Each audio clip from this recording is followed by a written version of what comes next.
3, 2, 1. Here we go!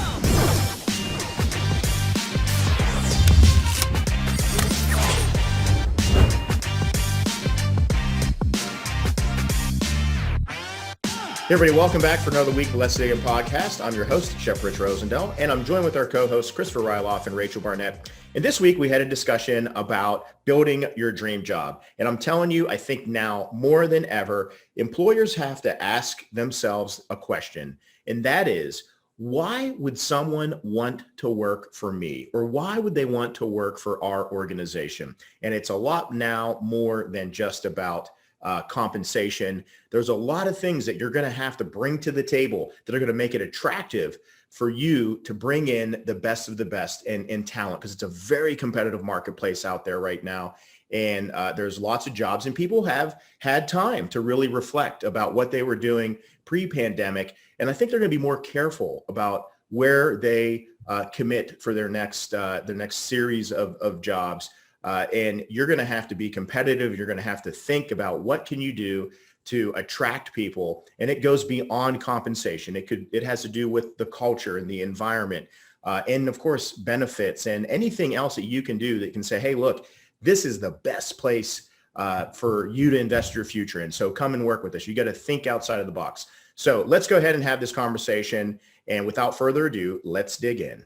All right. Well, welcome back, everybody, for another episode with our Let's Dig In podcast. And as everybody out there knows, we've been doing kind of a slightly different format, and we're going to continue to get great guests on.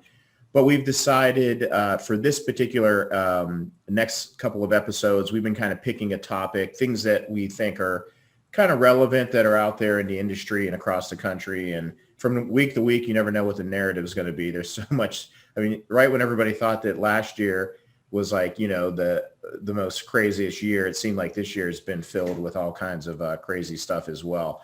But particularly as restaurants start to get back open, I kind of did that one podcast the other day that was about the nature of work and kind of redefining it. But I've been talking with people that are like increasing wages and stuff, and they're still not able to get people to come and work.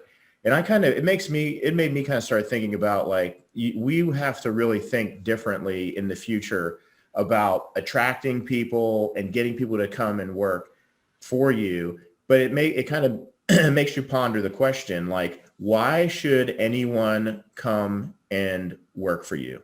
Like, what is it that, like, why do people, what reason do they have to come and work for you? So kind of pose that question to you guys. And obviously this could be for like any employer.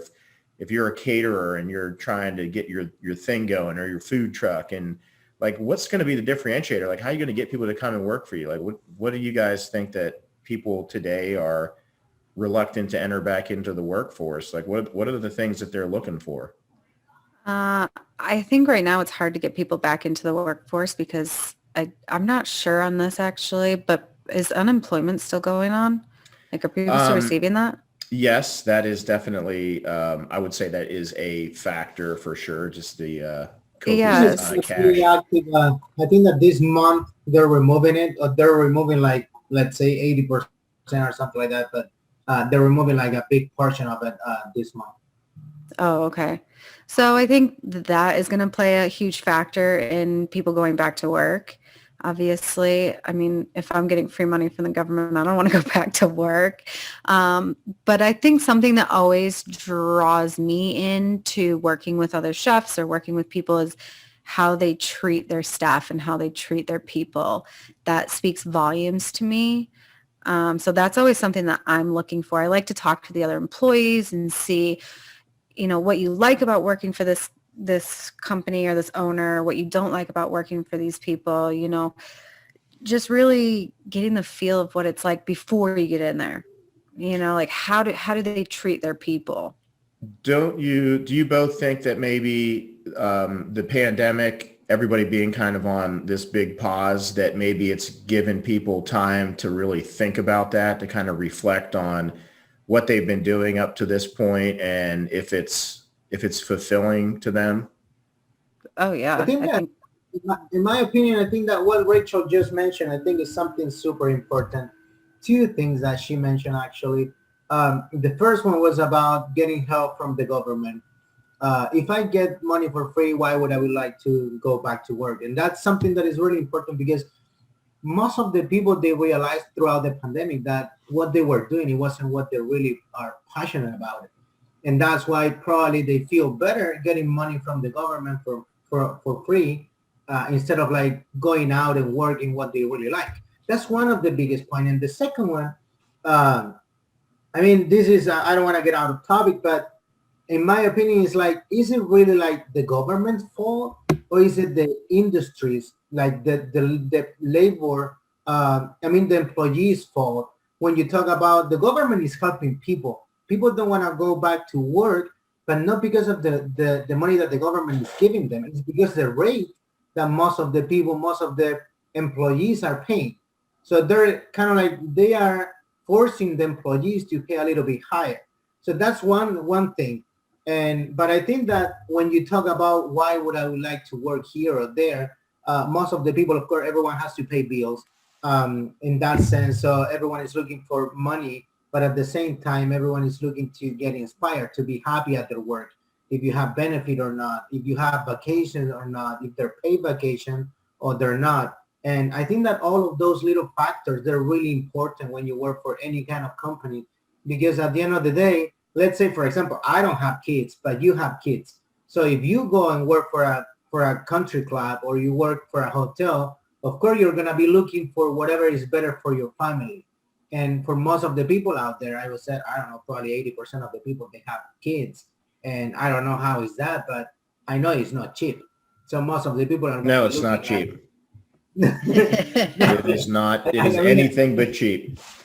But so I think you guys both brought up some really good points. I think most people around the country agree, like all the stimulus money, and I think there's actually more that's going to be going out. It's going to be like for the per child direct deposits. I think that definitely contributes to it. And frankly, too, I don't blame people for getting a good wage and saying, hey, I can make a pretty good wage. I think it's like now, if you were to take all the different stimulus options and things that are out there, you can make like upwards of like $30,000 a year from like doing nothing.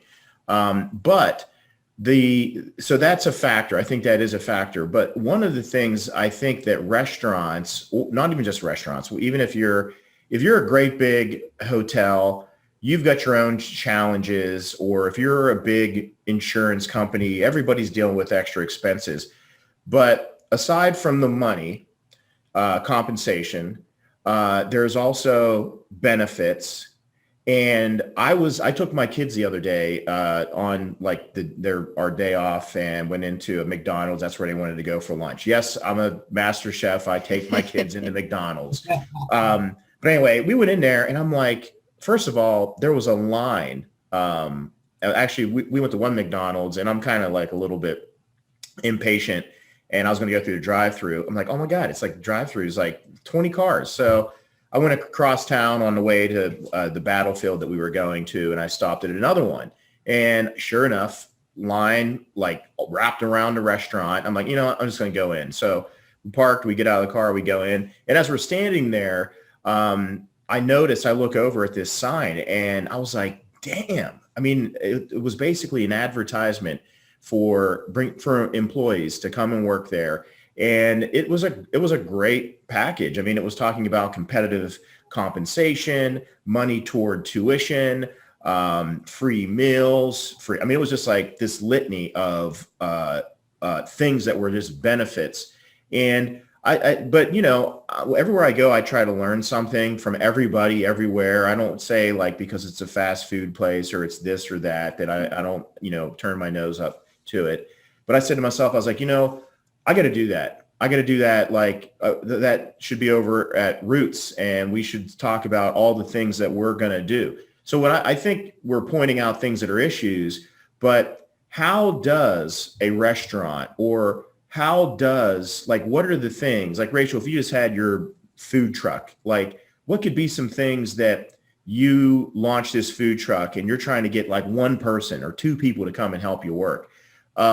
What are some things that some of us can maybe do that don't have this, juggernaut of a corporation behind us to attract people? I mean, obviously you said culture, but are there some other things, some creative ideas that might be a perk for somebody? I think family meal in a restaurant setting is a huge thing, is a huge offering. And that always made, when I worked in the restaurants, that was always something that I really appreciated out of an employer, was having that family meal. It made you feel like your employer cared about you. Yeah, I don't know. I miss family meal. Yeah. I'm just work by myself now, so nobody cooks for me. Well, and you mentioned family meal, but, and I'm just throwing stuff at the wall here. I don't know. I'm just saying, you mentioned family meal, and I almost kind of wonder, like, are there things maybe where there's overproduction at a restaurant that somebody might be able to have some leftover product and give that to the family to take home? Yeah. Like maybe there's, something in the walk-in or the refrigerator that's got to go, but it's still technically edible. It's just not sellable. Right. I would give that to my employees, or if I was, if my employer was offering it to me and I was willing and able, I would take it home and cook it. Well, I mean, because it's easy to say, people should be able, a restaurant. I was reading like some social media post the other day, and some lady was like saying how, if this restaurant can't pay competitive wages, then you should just close. You shouldn't even be in business. But I think a lot of people are really kind of getting to the point now where they're getting fatigued of, working in restaurants and in, positions that maybe aren't, at, great compensation, and, it's long hours. You're doing this during the holidays. So I think it's going to be really up to restaurants to be really kind of creative. And I know we're kind of picking on restaurants, but this goes for like anybody that's out there right now competing in the marketplace, even if you're trying to staff your club or your hotel or, your little catering operation. I think it's anything that the employer is going to make the employee feel that they're going the extra mile for them. One of the restaurant groups that I used to work in, we called it plus ones. And it was just little tiny things that, made it, it was little tiny things that like we got awarded for because we went, as an employee, we went above and beyond. So there was like this plus one award, and you would get, they offered, I think, $1,000 or something for whoever went the most above and beyond. But it was not even about going above and beyond. It was just making the customer feel special by the employee, and then the employee being made feel special by the employer. Right. Does that make sense? Well, I mean, even you mentioned even just like with a employee bonus or something like that, like a signing bonus or something like that for people. I just think that even like maybe a work environment that maybe you can't have. I mean, I was thinking about this myself. I was like, well, I may not have the resources to give pay every kid's tuition that kind of comes and works at the operation. But one of the things that I can give is my time. Mm-hmm. And, even create. So we kind of started setting up like a apprenticeship rotation training program. And, it's just, I really think people are going to have to kind of look in and figure out like, what can you do that's going to be what you can offer. And that may be enough to attract people, but, you're not going to be able to compete with paying. I mean, I was talking to somebody, a friend of mine the other day, and he said that somebody was coming in for an interview, and it was like for $25 an hour, and it was like for 2 hours of work. And he's like, oh man, that's like $50 for 2 hours. That's just not attractive. But I mean, that's like the mentality of like what you're kind of seeing out there right now. I think what you said too, Chef, is really important about, even if you can't offer, a signing bonus, or you can't offer it's a bank establishment and you don't do family meal. Like, if you can offer somebody your time, I personally, and I think obviously everybody's different, but for me, I would rather have your time than a bonus at the end of the year. Because for me, what I'm looking for is somebody who's going to invest in me intellectually, somebody who's going to drive me, to motivate me, to push me to be better and, see opportunity for growth for me. One thing I would want to ask though is, do you how is this going to impact like your local restaurant? I mean, Big time. Yeah. I mean, are we willing to pay? And I kind of, in one of the other episodes, last episode, I kind of brought up the cost of brisket. It's now up to $4.50 right now a pound. And I'm not even going to get into beef tenderloin, all the ground beef, all the other things. But like, how's your local Italian restaurant? Like, what would you do? Like, what do you think they can do right now? It's a really tough situation for everybody, because you have on one hand the people who don't want to come back to work because they're still riding on that unemployment. You have you're the owner of this small business restaurant and you can't afford to give more money away. You're doing everything you can. I think you just got to hang in there and you just got to push. Well, and, one of the other things another thing that's kind of on the horizon is the change with the $15 minimum wage. Is that what minimum wage is right now? That will be, it'll be kind of getting rolled out in various stages, but that really would compromise the whole tip model. And I think, we are going to be kind of at this tipping point, pardon the pun there, but we're going to be at a tipping point where you're going to have to ask yourself, like, are you willing to pay what it actually costs to operate your local family restaurant or your local small business owner? Because this is really, it is definitely, like I said, it's kind of at this kind of crossroads where, it's not really sustainable. Restaurants already are making like pennies on a dollar. You have some models out there that have outstanding location, very transient. They're, a lot of tourism, they do well. But that's not, people don't get into the restaurant industry. That most people, they get into it for the wrong reasons, and they find out that maybe it might not be as profitable as what, on the surface, what they may have thought. And, with labor cost and all of these other costs going up, it really kind of makes you kind of wonder, what's the answer? But I do think still a big question is, I still want to kind of get back to that question of like, what is it that why should somebody work for you? Because there's so many other options out there. You're now competing with like YouTube, and you're competing with, I can go be an Uber driver. Uber, yeah, that's another big one. That's one of the issues that most of these kind of like sustainable companies that they came out of nowhere from a cloud. They are making every industry a little bit more and more difficult just for that reason. You log into Uber and it's already telling you that you can make $30 an hour or something like that, because they don't have Uber Pool anymore because of a COVID situation. And that's going to be like that for the rest of the year, probably. Next year, probably they're going to try to bring back Uber Pool. That's what's going to drop the wages again.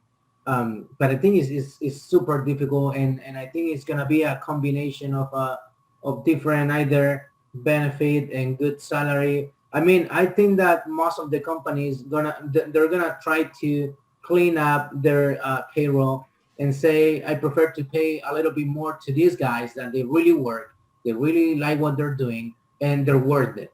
And they're gonna, I think that's gonna be kind of like the breaking point where most of the companies, instead of having 10 people, you're gonna be able to have 3 or 4. Because before you used to have 10 people and 6 of them, they were lazy. They were one of those guys that they work per hour, so they move like they're, you know what I mean.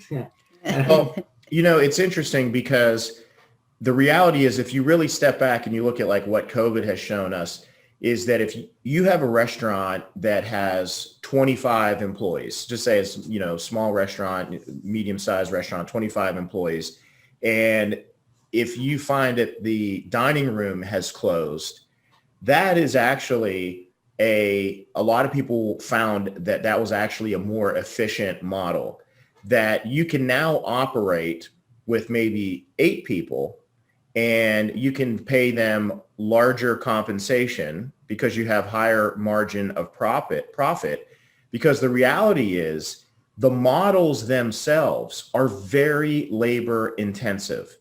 And unless you can find a way to still get all that work done, and I mean, think about it, maintaining a dining room and service and all those elements of service. So I think that the experience really is at risk for being diluted, because again, we're just at that point where people are going to say, hey, look, I'm not really willing to pay what it costs for you to put that on the plate.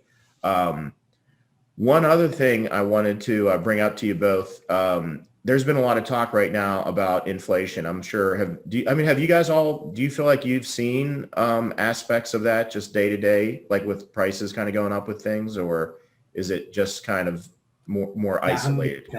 I mean, you mentioned about the beef, and I was just yesterday in BJ and Costco, and I was like looking at the beef.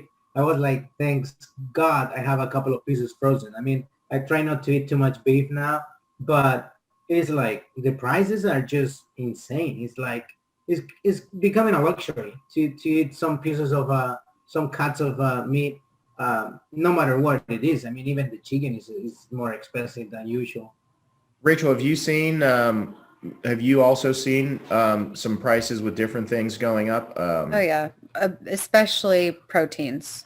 Proteins, huge jump in prices. Produce, not so much, because I shop at a local farmer's market.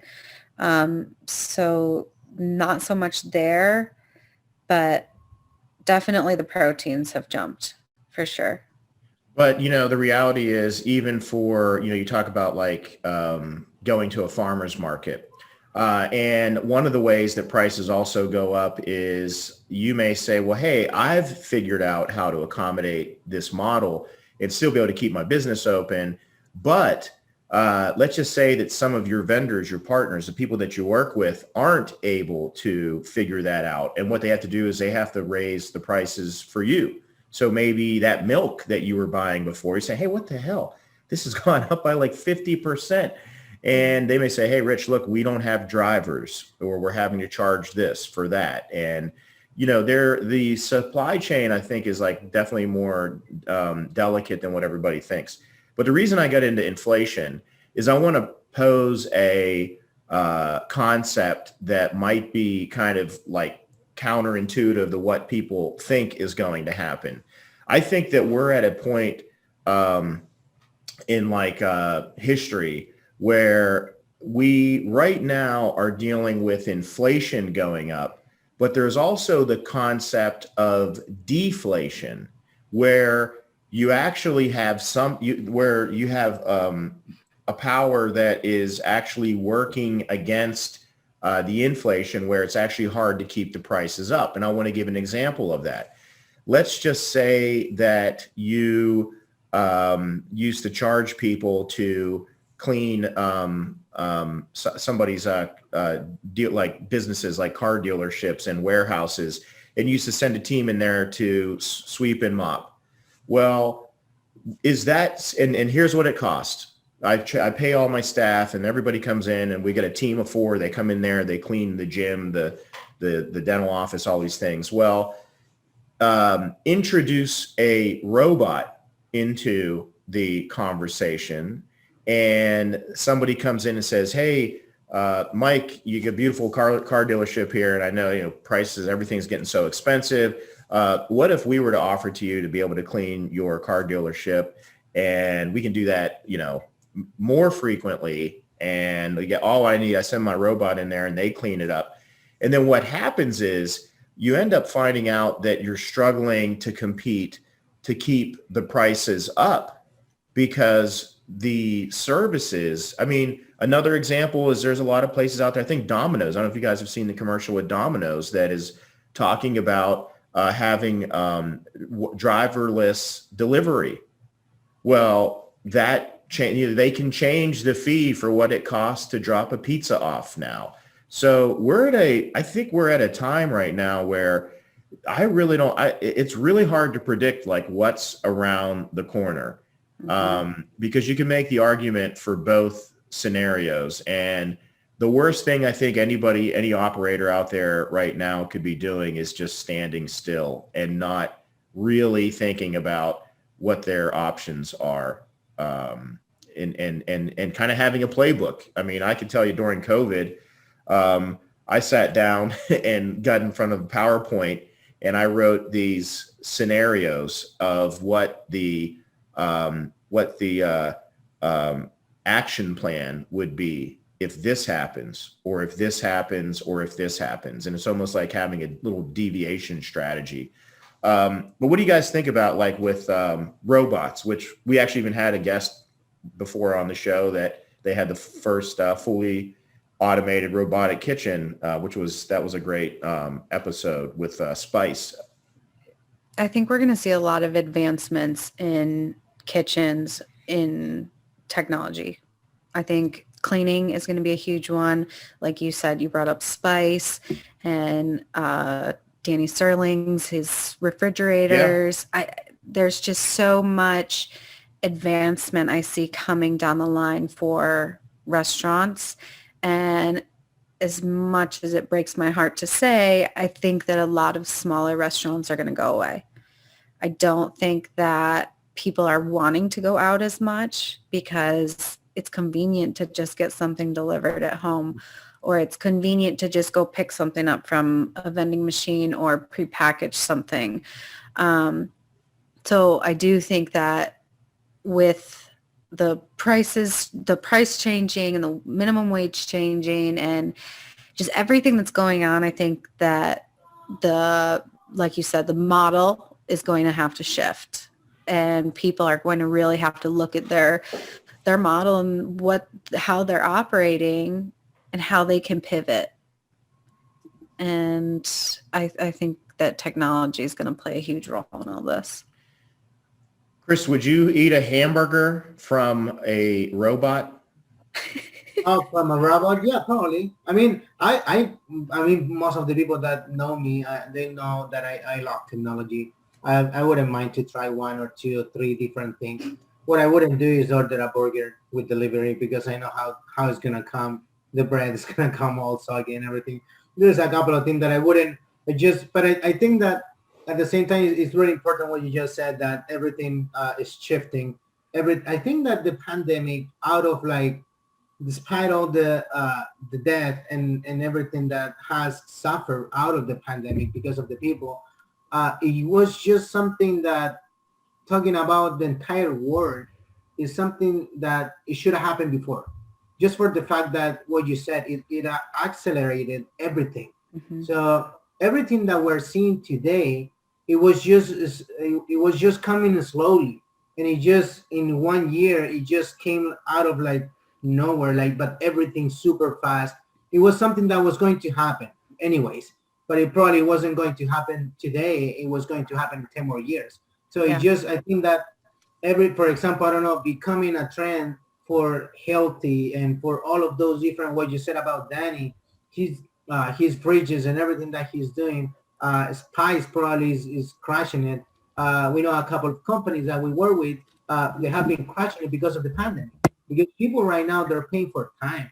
They're not paying, like Rachel just said. I mean, it's just so much convenient to order something and go and pick it up or to deliver it to your door. Even you order from any supermarket and you have everything delivered to your door, so you can spend a little bit more time with your kids, even if it's a nightmare sometimes. I mean, for some people, but no, I think it's just great what you said also about the robots.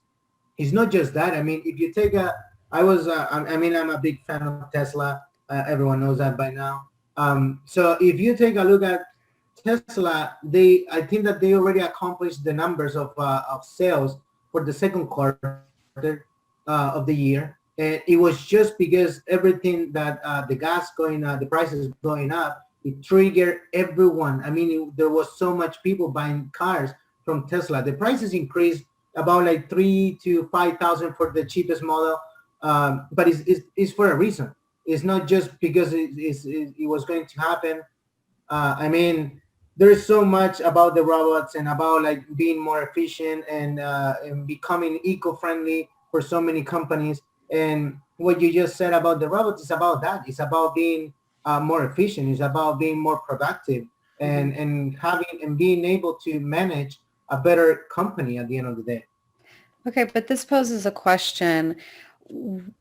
Would you sacrifice your standards for convenience as a chef? 100%. You would. It depends how you look at it, because at the end of the day, what is your standard and what is convenient? You can literally take those two concepts and put it in one, and you can make it work. It's just like what you do today. Whenever you go to the supermarket, you can go to Publix and you're gonna buy tomatoes. Let's say, I don't know, $2. You can go to Walmart; they're gonna be $1.50, same tomato. It's just that you need to look for it.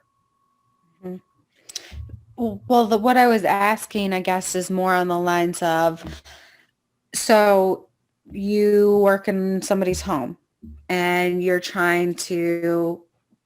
work in a bunch of people's home. You order Amazon Prime, Whole Foods Now, because it's free. Somebody else is doing your shopping for you. You can be working on stuff at home while somebody's doing your shopping, but you're not there to pick out your lemons, or you're not there to pick out your chicken breast. You know what I mean? So you are risking sacrificing the quality of the ingredients, having somebody else shop for you as a chef. And this, I guess, maybe just relates to people who cook, but how do you... I think it's a great example. You know? Not just that. I mean, but here you have two, I always look like as an opportunity. So here you have two biggest points that you just mentioned that, and it's not just that. Sometimes you get something that you didn't even order. Right. In your bag. I actually ordered an heirloom tomato the other day with some other items, and I got just like a hard green tomato. I was like, all right, I'm making some salsa verde, change the whole recipe. But avocados always come as like rocks. So for example, yeah, right there that's you have another great example. You have huge opportunity. There's so many apps that they come every time they come to life, and every time that people are in need of something. So there you have another one. What about if the problem is that most of the people, they're not going to be willing to sacrifice what they're doing to do something better.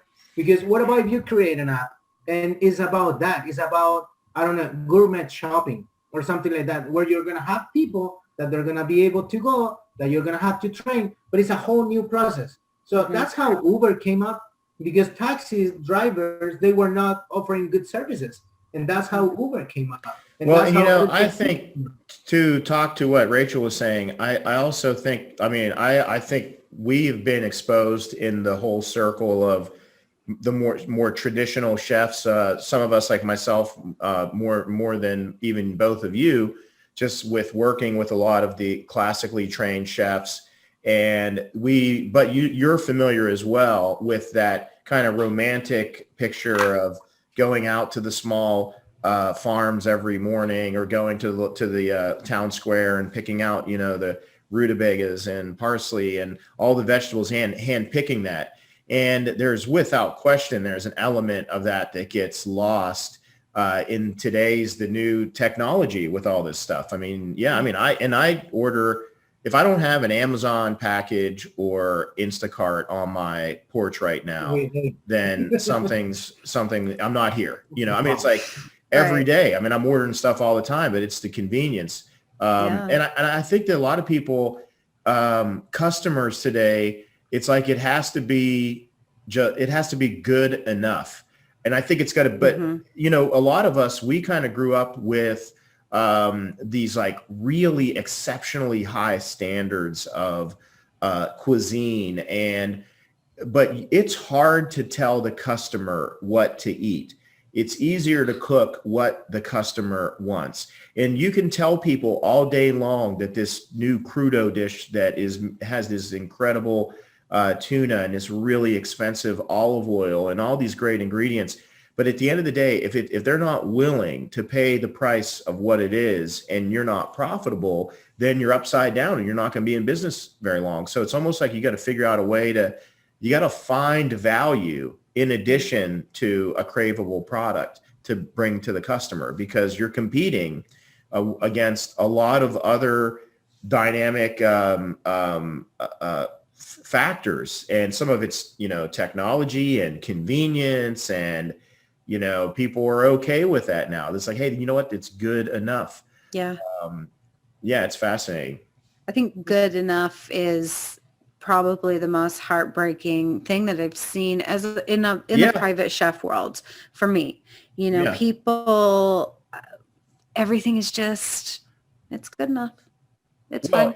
Even the restaurant, it's like nothing can compare with going to that small, like local Italian restaurant that has been there for many years. And people could be like, well, hey, it's like I'm not willing to pay that threshold that it's going to require to keep maybe this place in business or that place in business, because it's too expensive.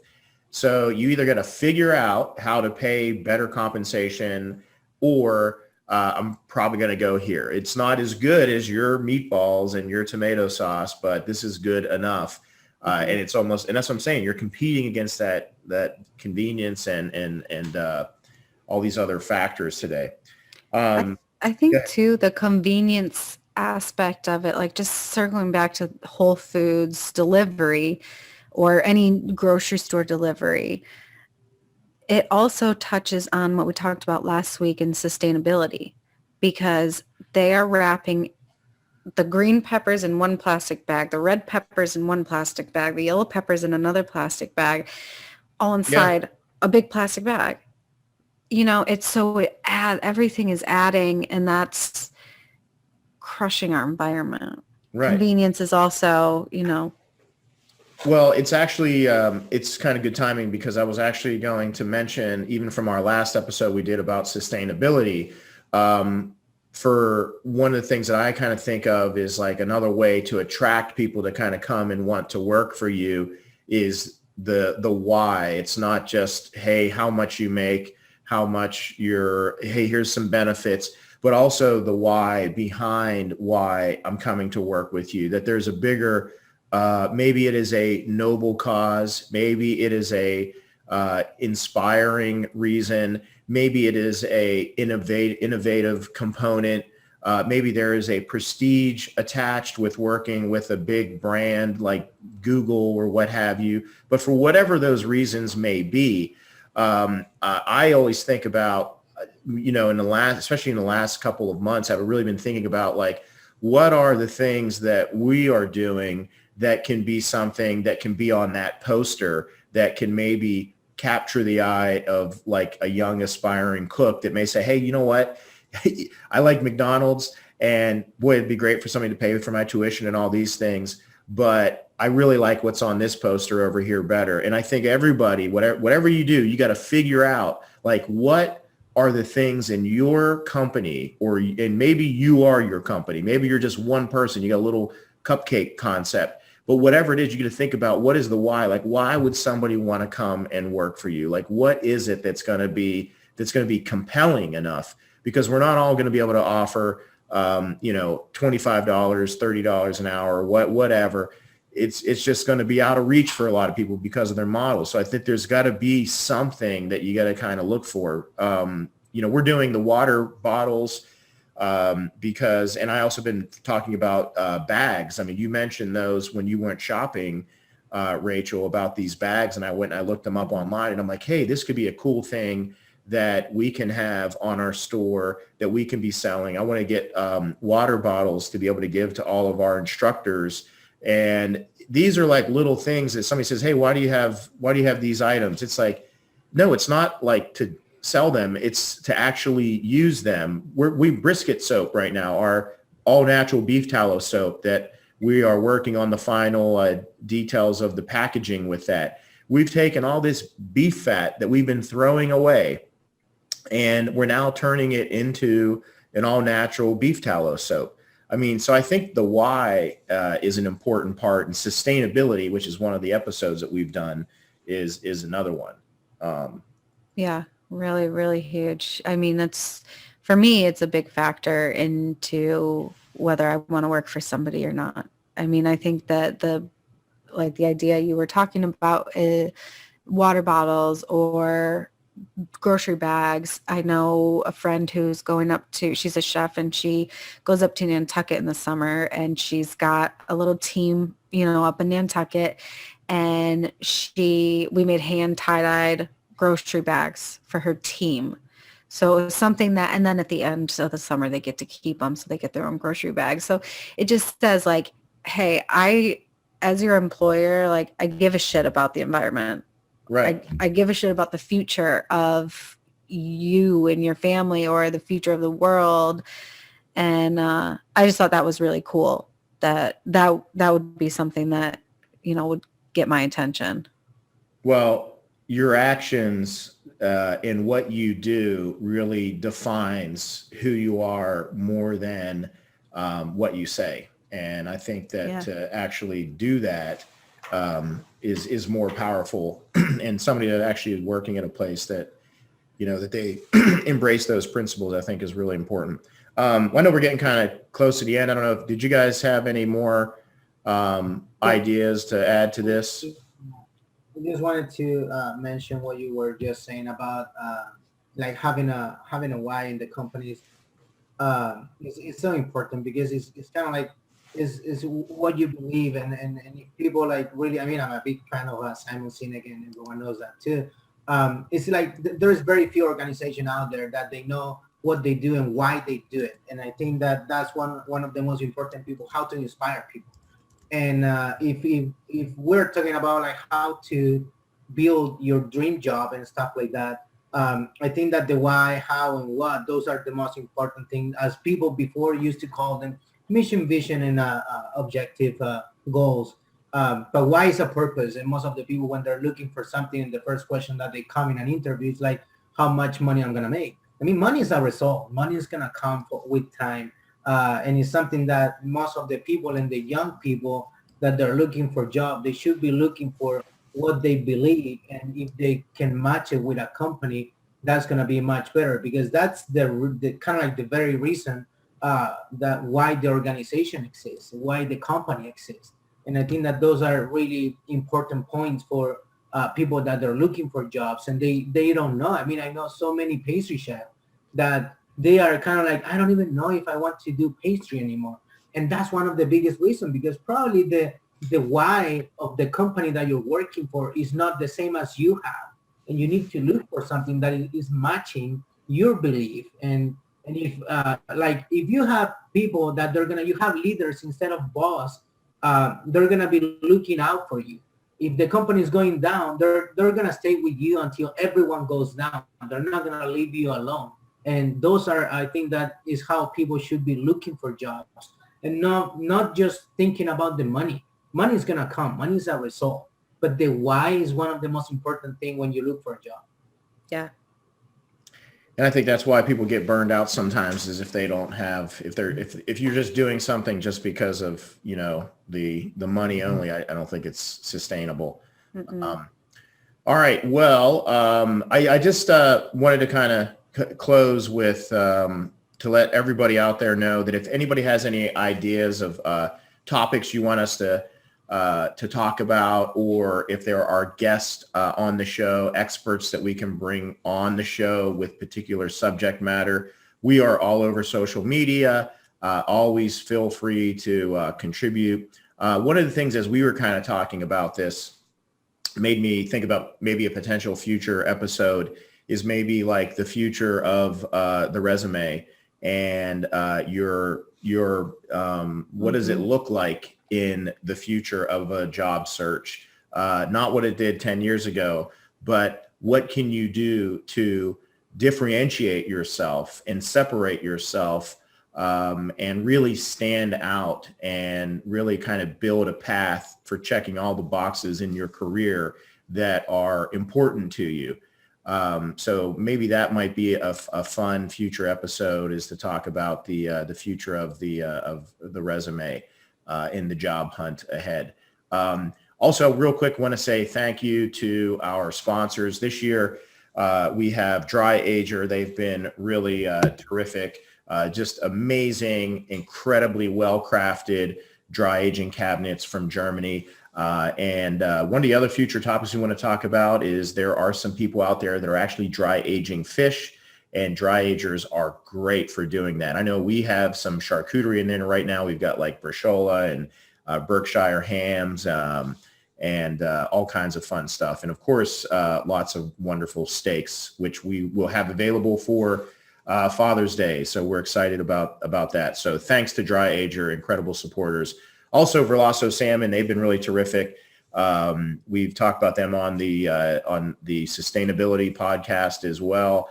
Verlasso is out of Chile. They have really just outstanding texture and really are farm raising salmon in a very eco-friendly and sustainable way. And they're really some of the innovators in this space. And of course, we also love their product. I eat lots of Verlasso salmon and a big fan of that. I know you had some recently, Rachel, as well. I thought I saw some really beautiful dishes on your Instagram. I'm on the salmon sashimi diet right now. It is great for that. I mean, it has unreal texture, buttery. Oh my gosh, it's beautiful.